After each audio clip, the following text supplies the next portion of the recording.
Hey guys, this is Ed with the Kaizen Effect. Right now, I'm actually out for a walk on a very nice fall afternoon. And what I want to talk to you about in this video is actually an extension of one of my previous videos, which was one of my favorites.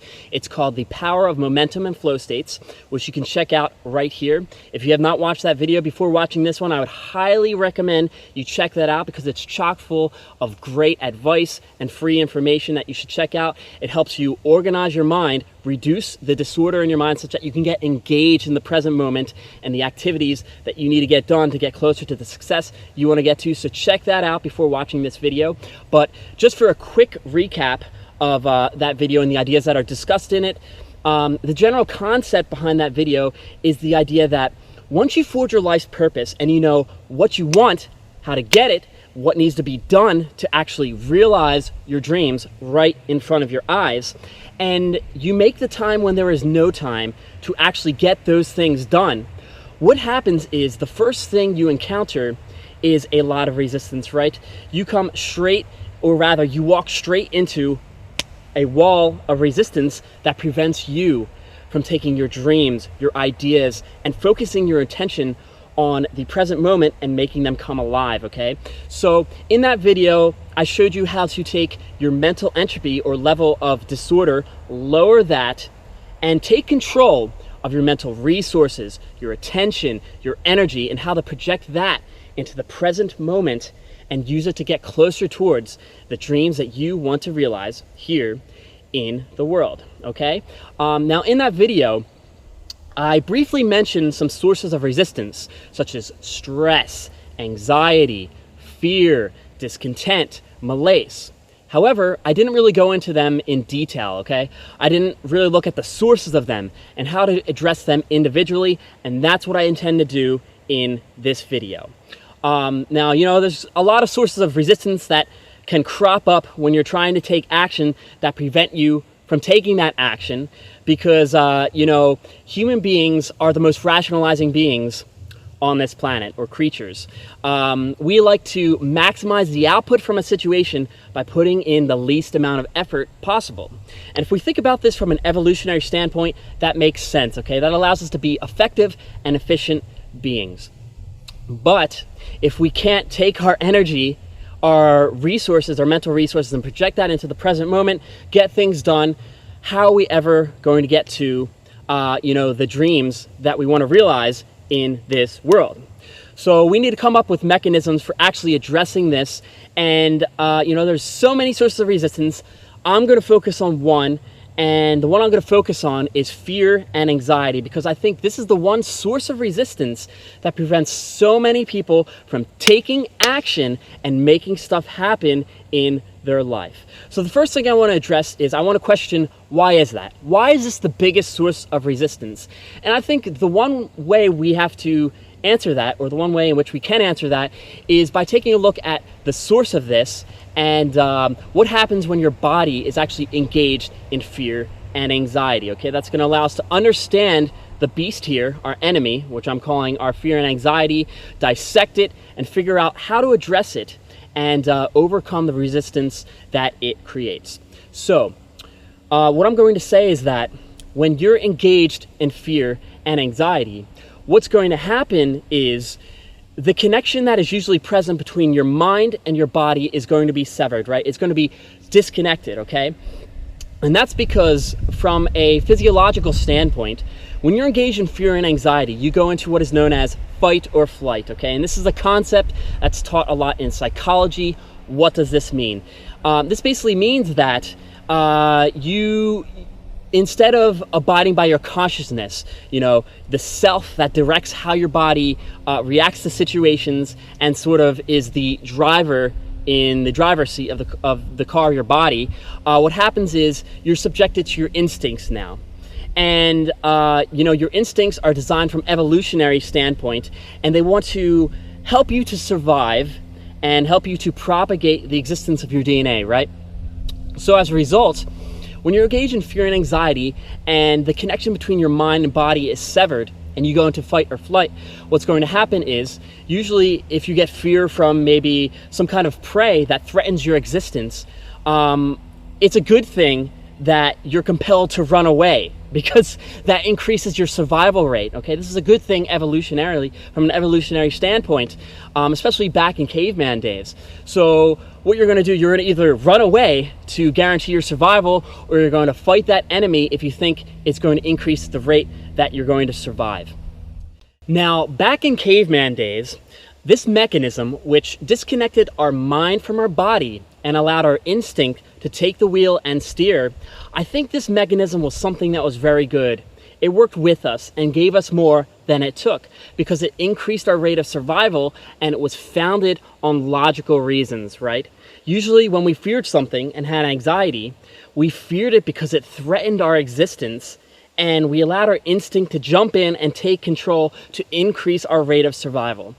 However, what I'm going to say is that in modern society, the way in which this mechanism is engaged and takes place is done in a way that makes it our greatest enemy. What am I talking about here? Well, in caveman days, our source of fear and anxiety, it was founded on logical reasons, right? We had a reason to fear a grizzly bear we encountered in nature because it was a threat to us. It threatened our existence and our survival. However, in modern society, we don't have a lot of threats that actually do that.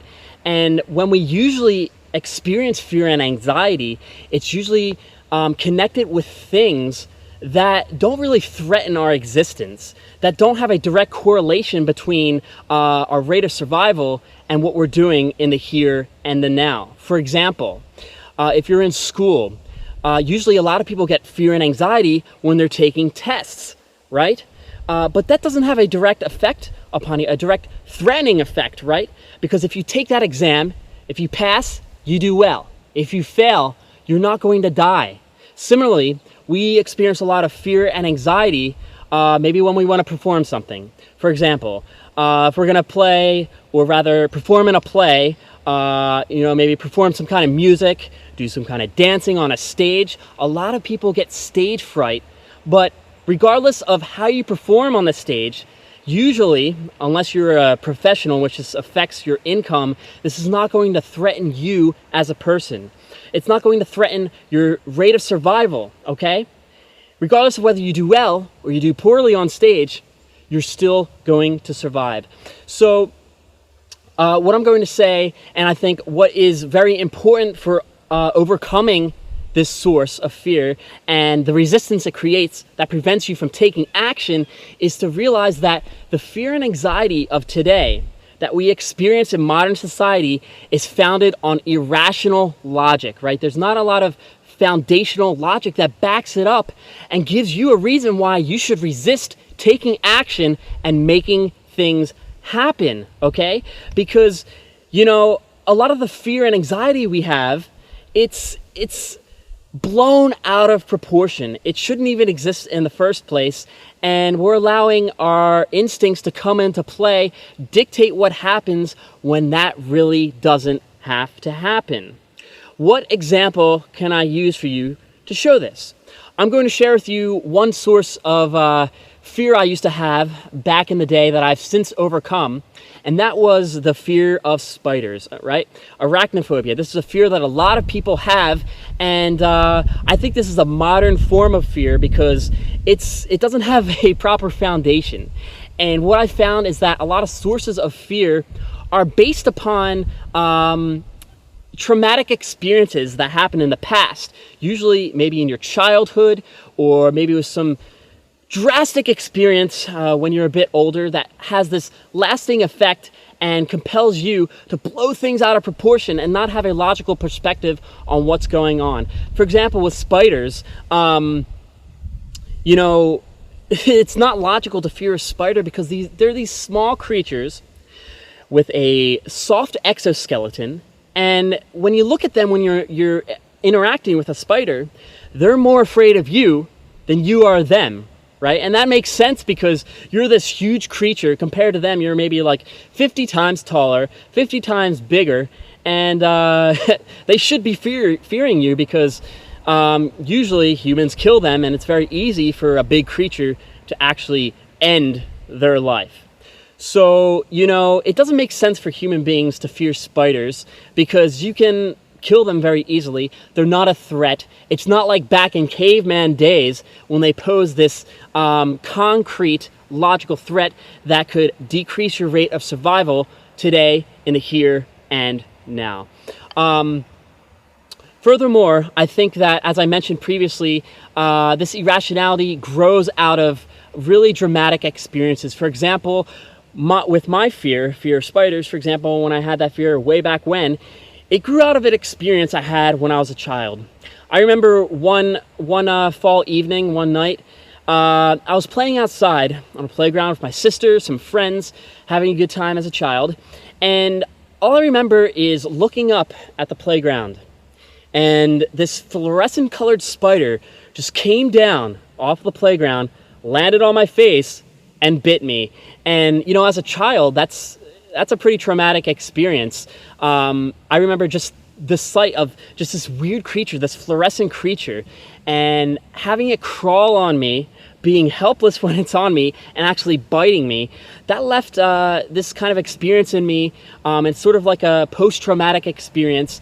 And I think that fueled the irrationality I had in that experience, in the sense that whenever I encountered spiders again, I was immediately drawn back to that experience, and the trauma of that experience, the drama associated with it, was cropped up and projected into the present moment, such that I feared them, even though I had no rational standpoint for fearing that, okay? And I think this is the key to overcoming your fears, okay? You need to understand that fear in and of itself in modern society, unless you know, you're encountering a grizzly bear in wild, that, you know, some kind of prey that can threaten your existence and your rate of survival, a lot of fears are unfounded, okay? They're founded on illogical behaviors and illogical reasons.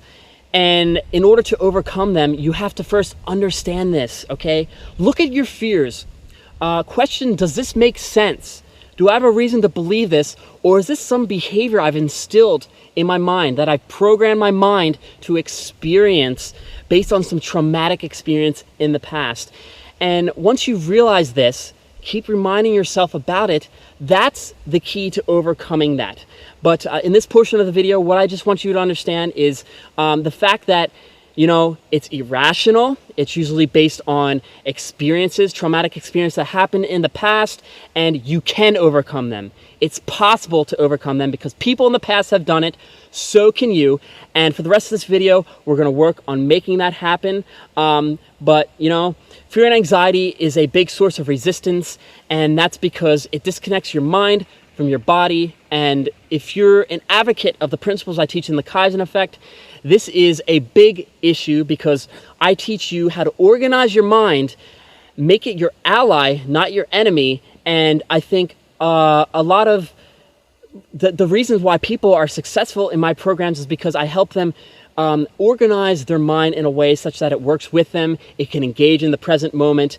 And when you're engaged in fear, and that creates a lot of resistance, you know, you don't have access to those resources. So in the rest of this video, we're going to take what I talked about and use it to address that, and you are going to overcome your fears.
Peace.